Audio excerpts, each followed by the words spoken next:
The past came back to haunt Martin Peterson just after sunrise on February the 8th, 1986. Canada's Via Rail long-distance sleeper train was making its way through the Rocky Mountains. Trains follow the same route today. They traveled all night from Vancouver on the west coast. By morning, sleeper train number 4 was amidst the pine forests of Alberta.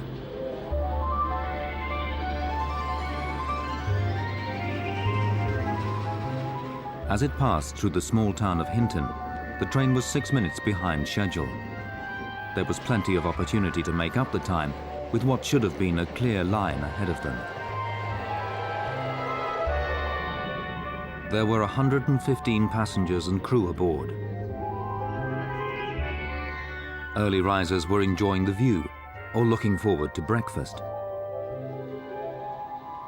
So I just sat down in the dining car. The waiter had just put a plate of bacon and eggs in front of me when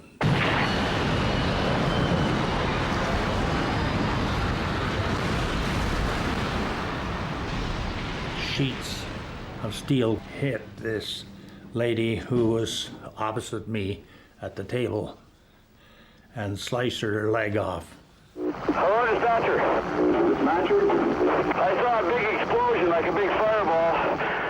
The train crew radioed news of the disaster. The conductor from number 4 says he requires immediate, lots of ambulances and lots of doctors. It was just unbelievable. Horrendous. Never seen anything like it in my life, and I hope I have never seen anything like that again. It's worse than war. Okay, that's, have you got it there? I got it. You got it? Good. Doctors fought to save the injured. Many couldn't be saved. 23 people were killed. It took 3 days to recover all the bodies. Amid thousands of tons of wreckage, accident investigators couldn't afford to overlook the smallest clue. When you go to a mishap such as this, there are certain things you look for. But in this case, it's a head-on, so obviously somebody ran a signal and piled into another train. From there, you go to computerized and mechanized records that are kept on train movements with the railway and start gleaning information from that. Jones will cancel TOP number 138. Data from the signal control room at Edmonton proved that the correct signals had been given. Why had they been ignored? Why had freight train 413 shot through a red stop signal just as the double track line merged to single track?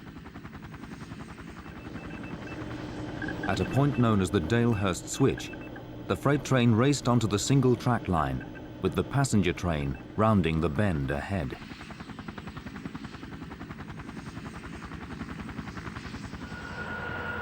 "19 seconds later, they met head-on at a closing speed of 117 miles per hour. Examination of the freight train brakes brought a startling realization. The brakes were off. The engineman, the train driver, hadn't even tried to stop. But he couldn't explain why. 48-year-old Jack Hudson from Jasper, Alberta, was dead. To solve this mystery, investigators would have to inquire much more deeply.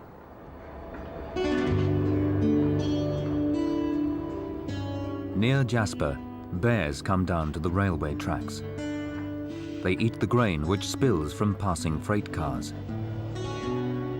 The railway's their meal ticket, as it is for many of the people in Jasper. It's a railway town. A freight depot and a crew base were established here when much of Canada was still unexplored wilderness.